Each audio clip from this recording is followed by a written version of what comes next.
but in the proportion will change in the inferior stage. So this is the perfect timing for AMD with a full range of high-performance computing products, and most importantly, AMD collaborate deeply across the entire ecosystem, from chips to PC to servers. As we know, the most complete AI ecosystem is right here in Taiwan. And today, a lot of Taiwan team members are right now here in this room.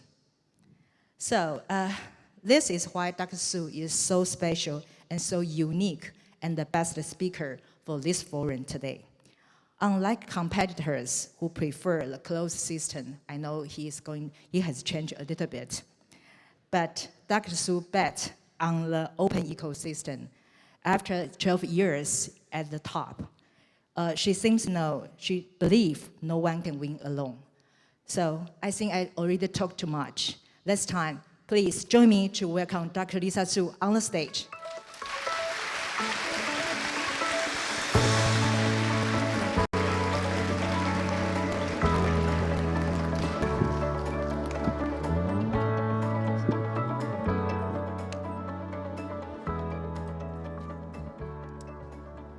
I think the audience can understand how nervous I am because my major is economics. My major coverage in the past 30 years is economics and finance. Right now, I just learned within 1 month to learn everything about semiconductor industry. It's so hard. It's very impressive. Thank you. So maybe we can start from your newest press release yesterday, because you mentioned, you announced one is you are going to invest $10 billion in advanced packaging companies in Taiwan, and another is adopting TSMC's 2-nanometer process technology. So I think the people want to understand. Could you elaborate more about your 2 announcements? So first of all, it's great to be here this morning. Thank you to Commonwealth Magazine and for everyone to be here. It's always so exciting to come to Taiwan. I always feel that there's so much energy and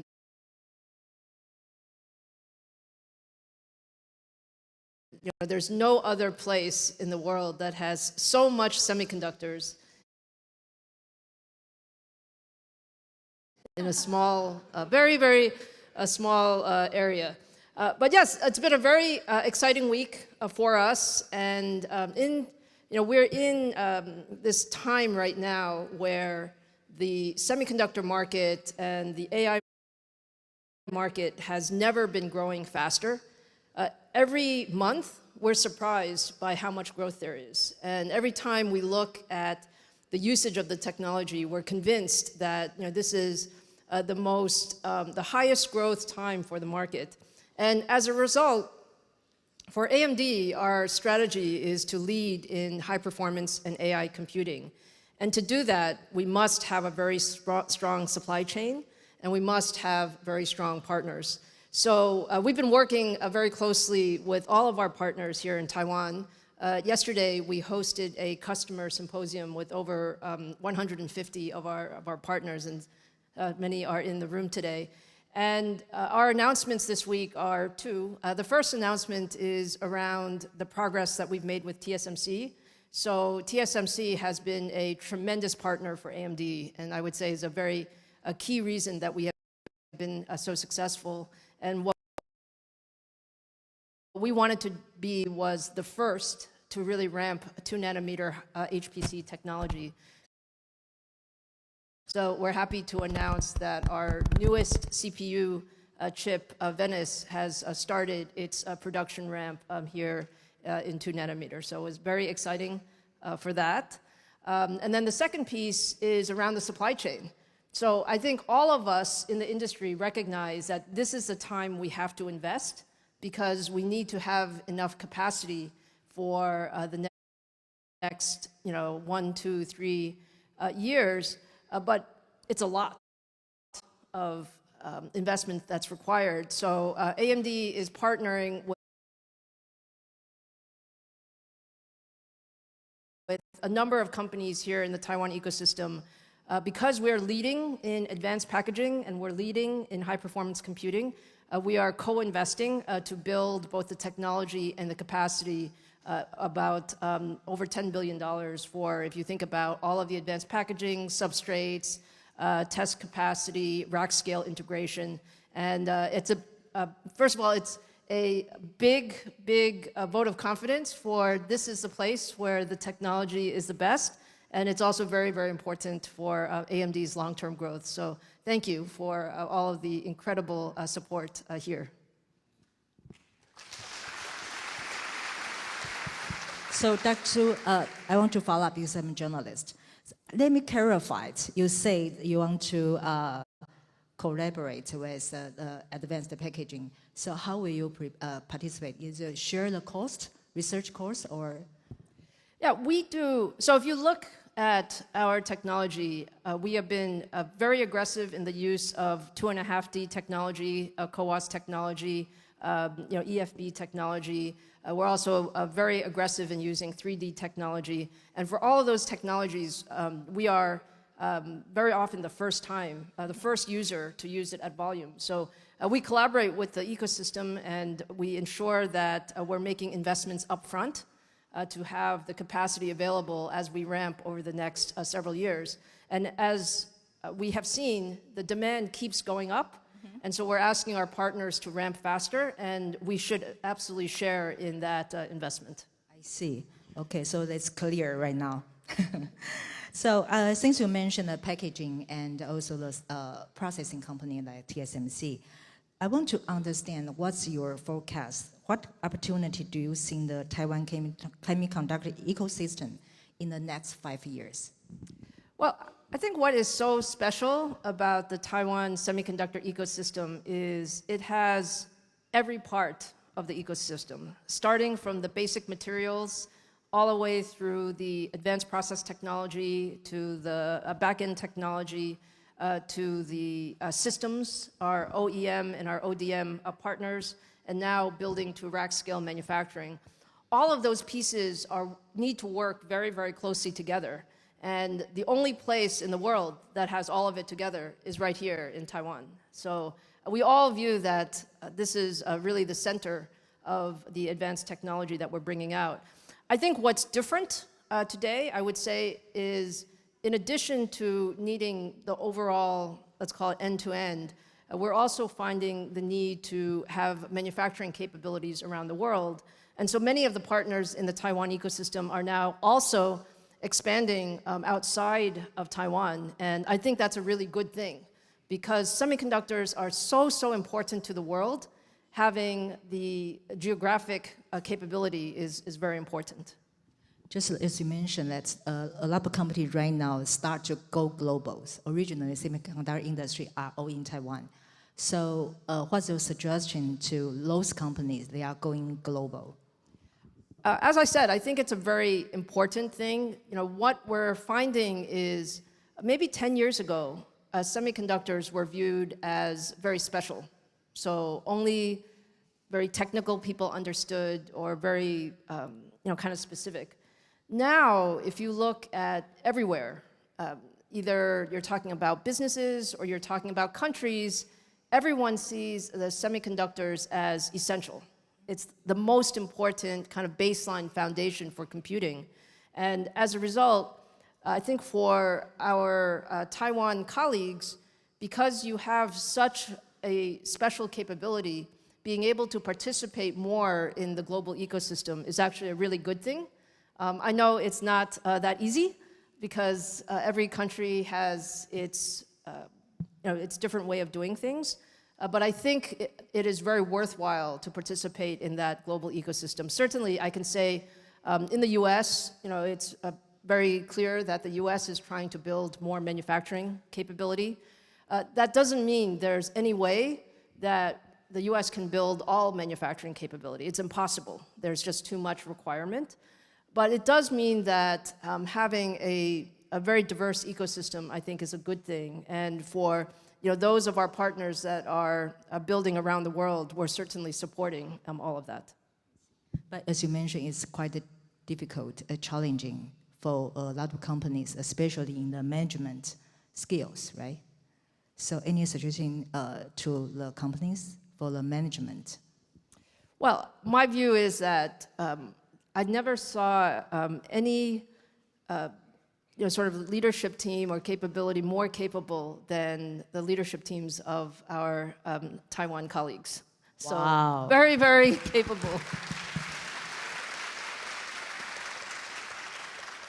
I like to say where there's the ambition, you can find a way. And there's also the desire, really, by all of us to help bring up that ecosystem. I can tell you, for example, for TSMC in Arizona, many people did not believe that the Arizona fab could be as good as Taiwan. And frankly, it was not easy. But we're currently running production in TSMC's Arizona fab, and it is excellent. And it's excellent because a lot of the practices and procedures were transferred from the learning. And I think that's what we do. We learn and help each other. Great.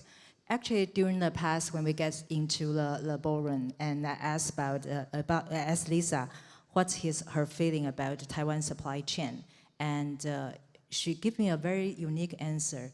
She said the Taiwan partners are frankly competitors.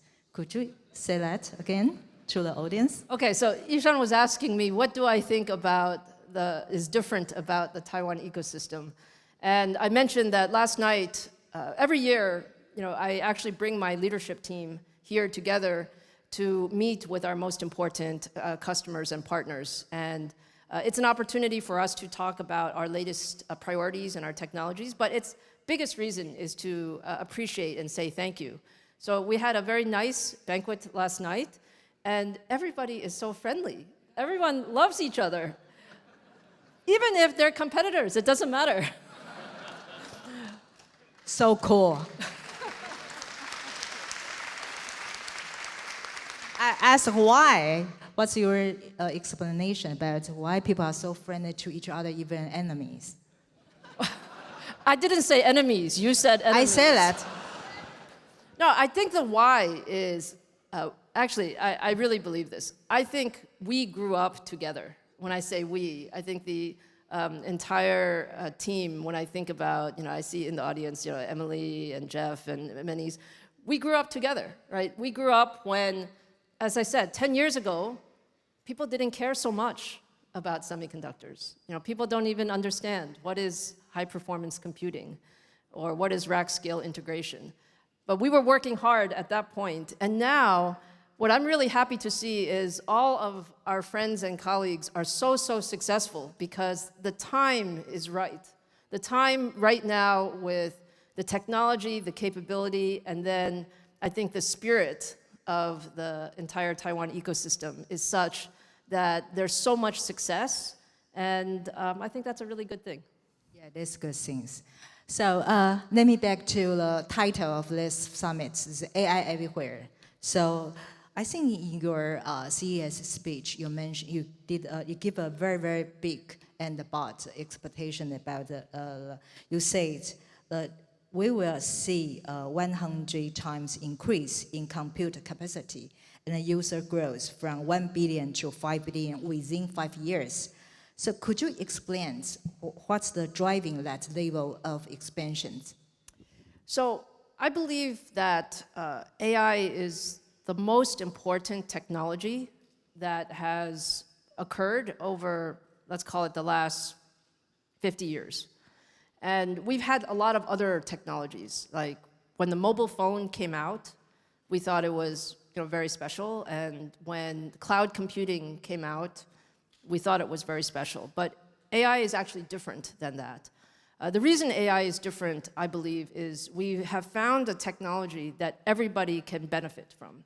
Every single person can use it, every single company can use it, every single sort of area can really benefit from AI. And so when I say AI everywhere, I think the vision that we see is that over the next 3, 5, 10 years, everything that we can do can be made better with AI. And you should see AI everywhere, in every device that we have, in every application that we have. And that type of proliferation, of course, it's good for business, no question, but I think it's really good for humanity. And that's why I think AI everywhere. It's AI everywhere for everyone that I think should be our guiding principle for the technology area. To create a new trend, AI everywhere for everyone. So, but I think people are curious about your expectation about the next phase of compute demands. We discussed a lot about cloud. How about edge compute? So cloud versus edge compute, and also the training versus inferencing. Could you give us some expectation about that? Yes. So if you think about 2 or 3 years ago, when we first saw the beginning of the AI expansion, it was really a few companies that were really spending all of the efforts and all the money around AI for training. So training these large language models, sort of ChatGPT or Claude or Gemini or any of the Chinese models required a lot of computing power for training. But the truth is, nobody really makes money on training. Training is necessary, but it's not where you see the return on investment. Where you see the return on investment is people using the technology or inference. And inference is, okay, you can ask this morning, what's the weather this morning? You can ask these very simple questions, and you start to see some inference. But that's not really the power. You said it earlier. I think what we're seeing now is that AI is not only entering inference, but it's entering the time when you can do really, really smart things. And you can ask the AI to solve complex problems, and those problems will actually help you significantly change the way you can build products, change the way you can run your companies, change the way we can discover science, and all of these types of things. So I think that is a change that we're seeing.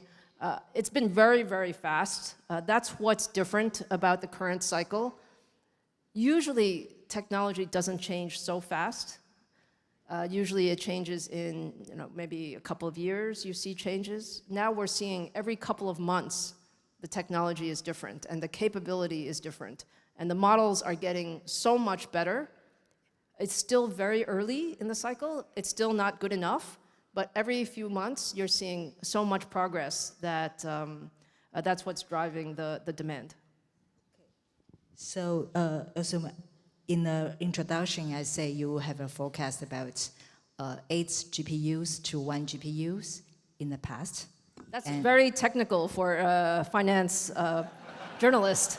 Thank you.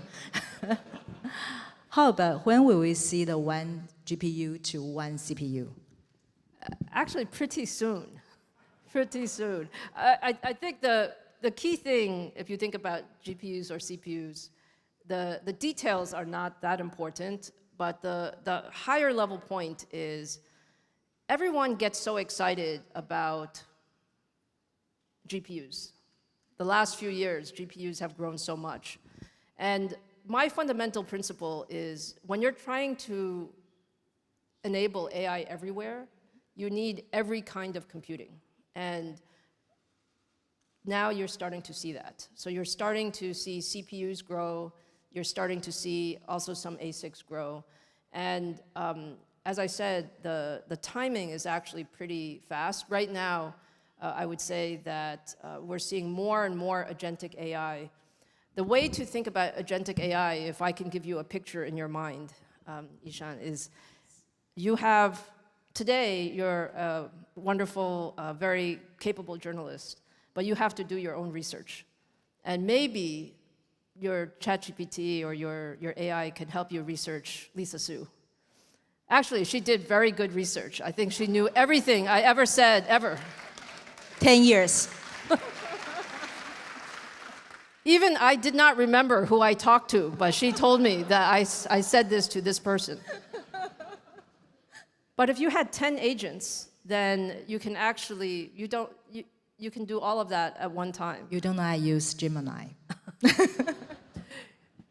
You can still have 10 agents. Okay. Or you could have, when we think about what's the most exciting thing in our world is using AI to build chips faster.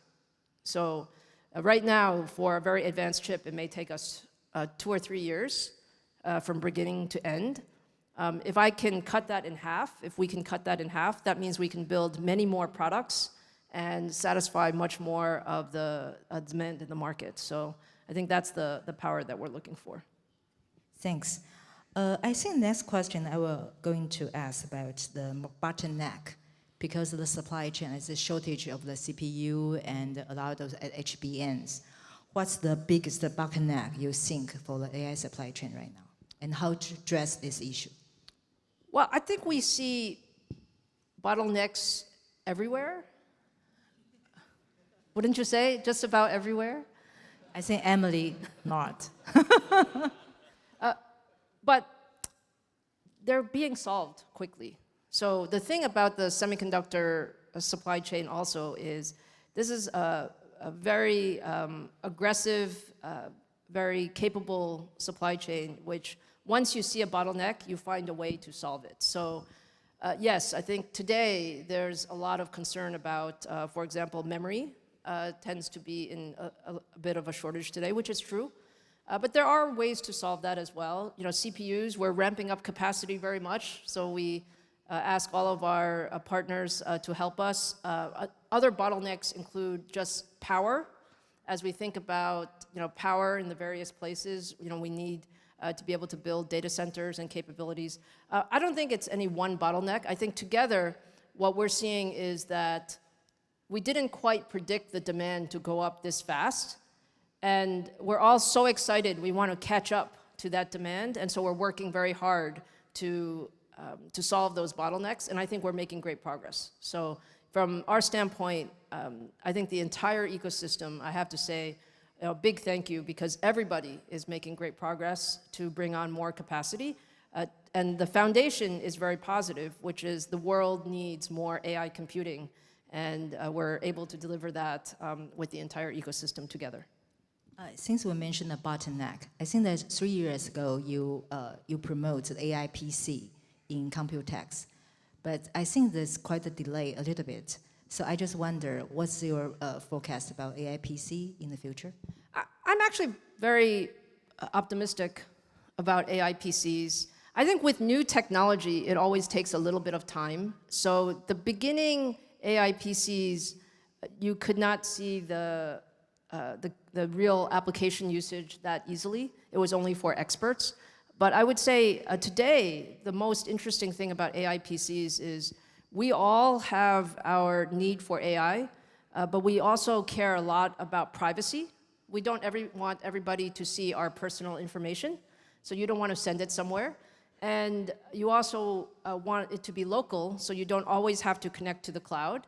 And frankly, the cloud can be very, very expensive if you think about it as well. So I think AI PCs for developers, for personal usage, for local enterprise usage will be a good growth vector over the next few years. But beyond PC, which age of AI device are you most excited about? Oh, I really think the next big wave is physical AI. So robotics and using all of the capability in the edge is actually also an opportunity, whether you're talking about industrial and manufacturing environments or other local environments going forward. Lisa, as a journalist, I think people will always try to ask the question and get accurate answers. But for you, I feel like you always talk about the trends.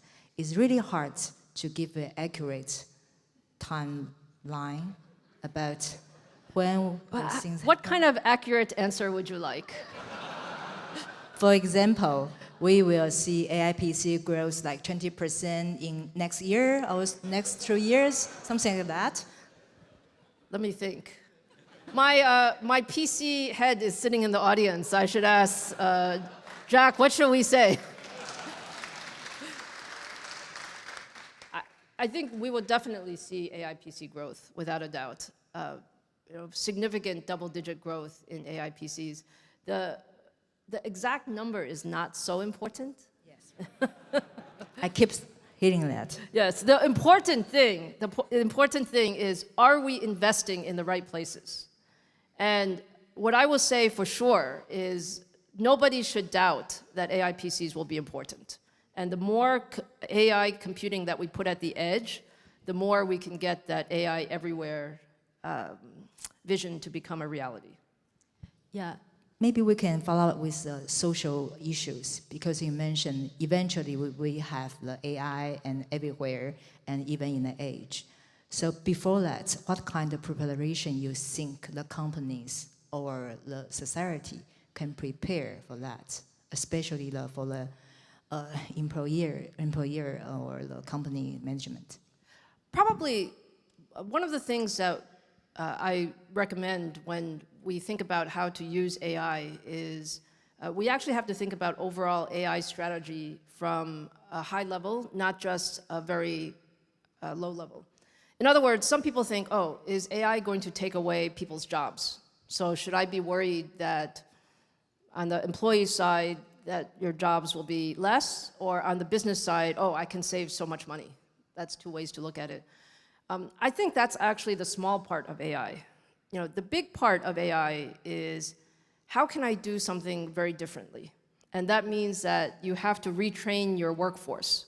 So for example, at AMD, we are actually educating every single person about how to use the AI tools and how to change the way we internally build our products or do our sales, do our marketing. I think every company has to think about how do you educate your employees, how do you ensure that you put the right tools in place. Of course, AI is not always right. Actually, many times it's not right. So you still have to have the right checks in place, because at the end of the day, the company is responsible for what type of information they put out. And so there's a lot of things that one has to think about. I know when did AMD start to ask the employees to think about how to use AI?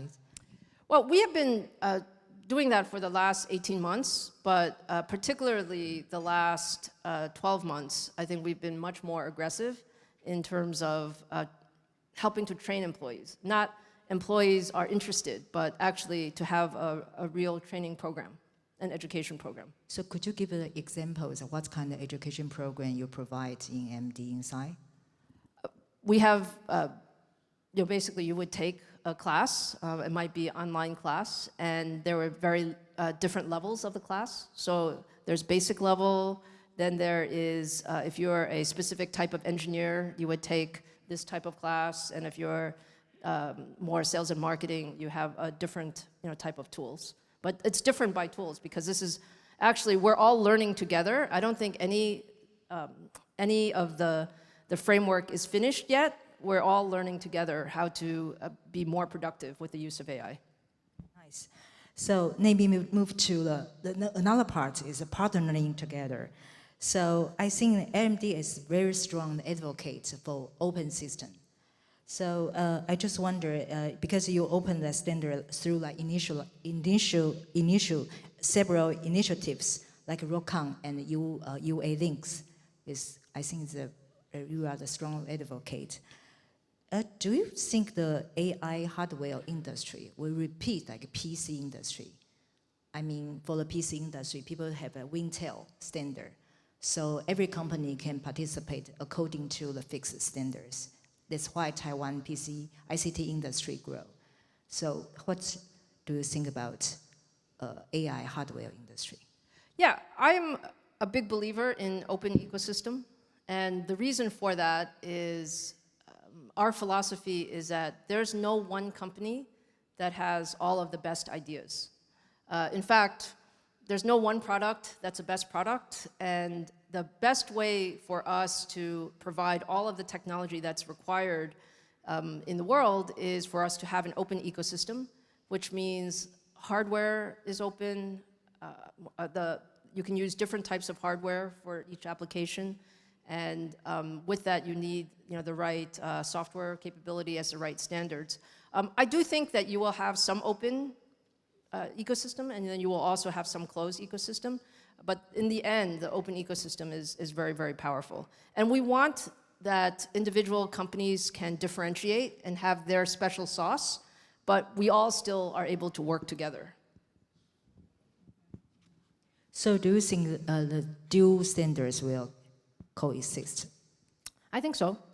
So if you think even today in the PC ecosystem, you have sort of the Apple ecosystem, which is more of a vertical integrated hardware, software system, and then you have the PC ecosystem, which is more open, which has all kinds of hardware vendors, all type of system vendors.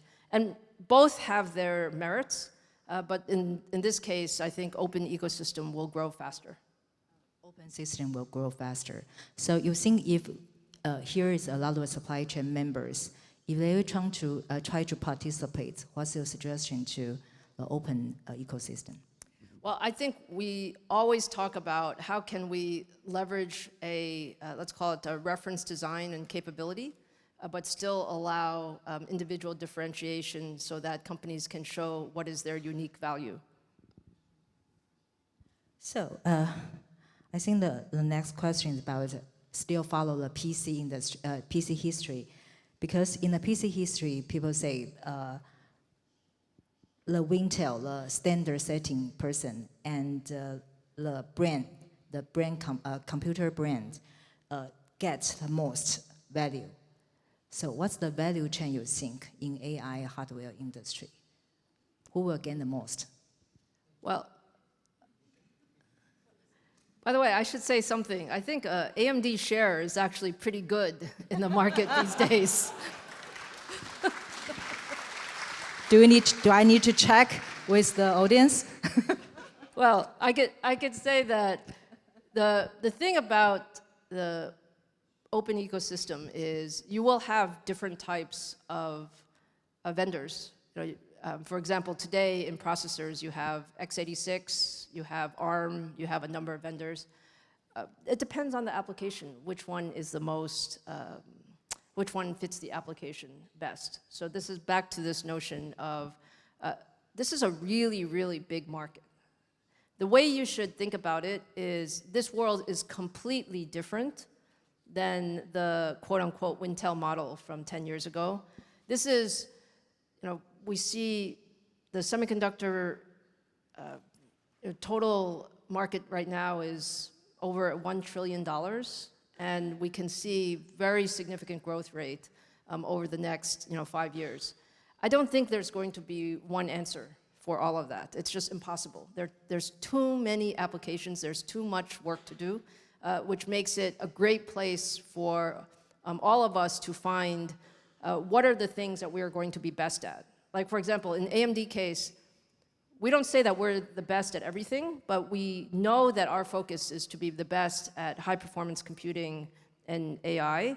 But there are some areas where we are not spending so much time, like, for example, smartphones, those are not our areas. But they will also need AI. They will just use AI with a different computing. So since you mentioned it's a huge market ahead, so I think a lot of companies want to join this big wave. So in your opinions, what's the key successful factors if they can join this wave? I think it is a very, very big wave. And I think the key successful factor is, as always with any technology company, you build the technology over time. You cannot build it in 6 months or even in 12 months.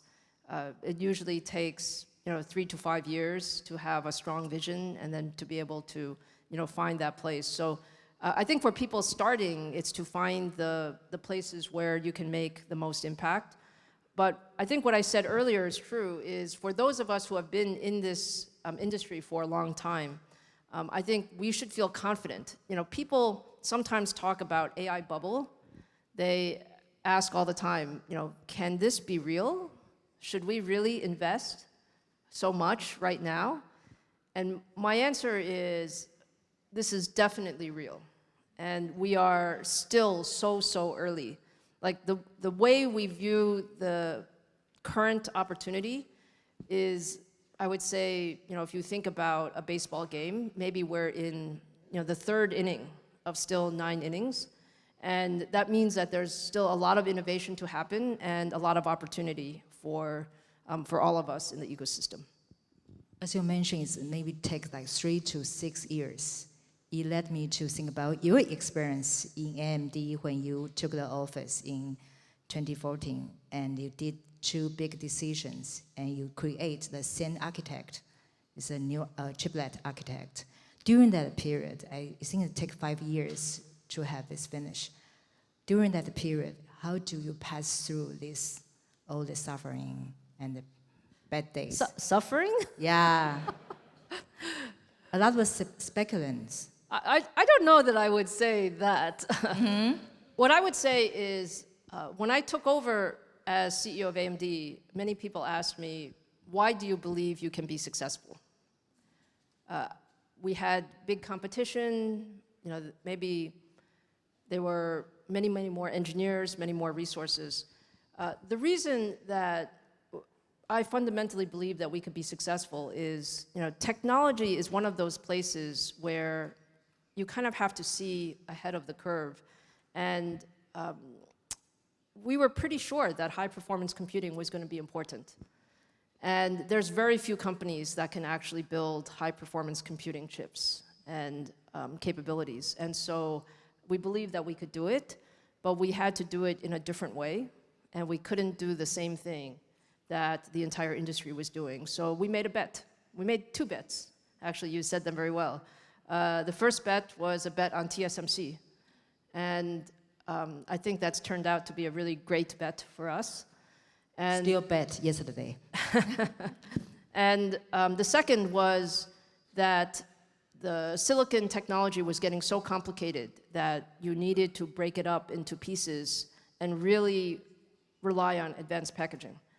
Even though advanced packaging was still new and chiplets were still new, that was our bet. And in the end, I think now the entire industry is using this advanced technology. So you forget the periods during the 5 years? I think what I had was I had the luxury of a very supportive board. Nice. So I told my board that it's going to take 5 years. And we also had a team that really believed in what we were doing. So I think those 2 things were very helpful. Okay, great. So because I say that people say CoWoS is popular in Taiwan, so maybe I can give you a chance to make chiplet popular in Taiwan. How will you explain chiplet? The best way I can explain chiplets, it's actually not hard. It's not hard. For anyone who has heard of Moore's Law, right, everyone says Moore's Law is slowing down. When you try to keep making things smaller, you actually can't. You can't yield it, it's too expensive, and all of those things are true. So the idea of chiplets is instead of building one big chip, you cut up your chip into small chiplets, and you put them back together with advanced packaging. And today, our most advanced chip we call MI450. It's our newest chip. It's just starting to go into production in the second half of this year. It's over 300 billion transistors, and it has, I don't know, maybe over 20 chiplets that we put together. And when I went to school, when I was getting my PhD, I thought this kind of technology could never work. Actually, I thought it was so hard to do this, but it's amazing when you really see the engineering capability that we have been able to build, that, you know, the industry ecosystem, this is not AMD, it's the industry ecosystem has found a way to make these successful. We actually collect questions from the audience. The one question is about what's the next breakthrough of the chiplet you can give us, sure. Well, I think what we'll see going forward is instead of talking about chips, we really need to talk about systems. And the systems means we have to integrate all of these capabilities together. So includes all of the processing, some of the networking, and I think we are looking forward to how that looks, including optics and technologies to come together. So the idea is how do we keep putting more and more capability in a single system. So that's why you have the 10 billion investment yesterday, is that?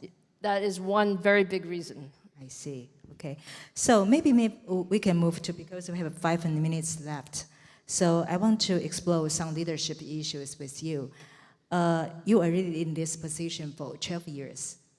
Well, how will you define the leadership right now? How do I define leadership right now?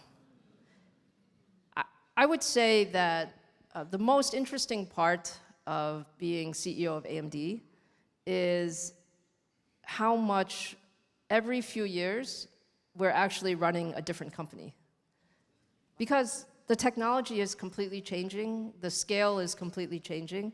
You know, when I first started as CEO, our company revenue was about 4 billion.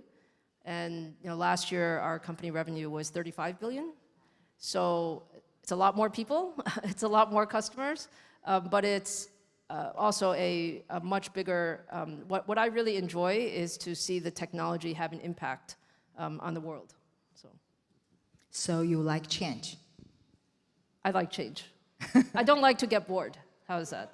Okay. Yeah. So because you mentioned that you have a lot of employees right now, any plan in Taiwan you will increase your staff here? Our staff here has gotten very big. I can see some of my team I heard it's like 1,000 right now. We have over 1,800 people in Taiwan right now across 10 sites. So even in the last few years, we've added 5 additional sites. And we do a lot of R&D here in Taiwan, particularly with our Taiwan ecosystem partners. And it's some of our most capable people in terms of really bringing up our latest technologies are here in Taiwan. I asked the question because your competitor just said overseas headquarters in Taiwan. Do you think about that? I think we have a very, very big presence in Taiwan, so that's a good thing. Okay, there's another kind of answer. So my final question. I think as I told in the beginning, I think the female leaders in semiconductor industry is quite rare. I think even after you, I don't see anyone in the mainstream semiconductor industry. So, but I think the first female businessman you met is your mother. So, could you describe what you learned from her? Yeah, so I get asked often about women in technology and all of those things. And let me start by saying that I think engineering is a great profession for women. And the reason it's a great profession for women is it doesn't care whether you're male or female. It only cares whether you have good ideas or bad ideas. And if you have really great ideas, you can really make a difference. So that's how I think about women in technology. But you mentioned my mother. So my parents were born in Tainan and immigrated to the United States when I was very young. I was also born in Tainan. And my mother was, I would consider a pretty amazing person. Yeah, she is. She immigrated to the United States with my father, and she really didn't know what she's getting into, and she didn't, my father went to graduate school, and she didn't really speak English well, but she, brought up her kids. They wanted to come to the United States because it was a good for us, my brother and myself. And somehow, when I was in, I don't know, maybe 10 or 12 years old, my mother decided that she was going to start her own business. So she decided to be an entrepreneur in the United States without having any background in starting her own business. So she started it from scratch, and she built it up into a multi-million-dollar business. And she would often say, Lisa, someday you have to come join me in the business. Not to your brother? Not to my brother, only to me. Why?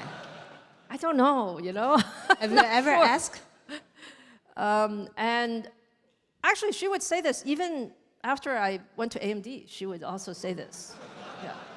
And she would discuss her business problems with me, and we would discuss our business problems together. And then finally, when I became CEO of AMD, she said, "Oh, maybe you won't come back to my business." So I think role models are very important, and I think it says a lot about if you have a dream and you have hard work and vision, then you can accomplish almost anything. So thank you for asking about my mother.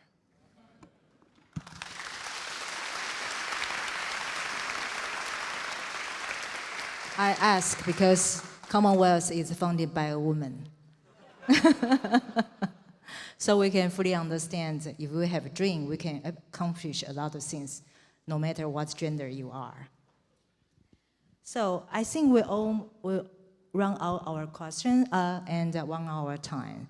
So please give Dr. Lisa Su a big applause. Thank you.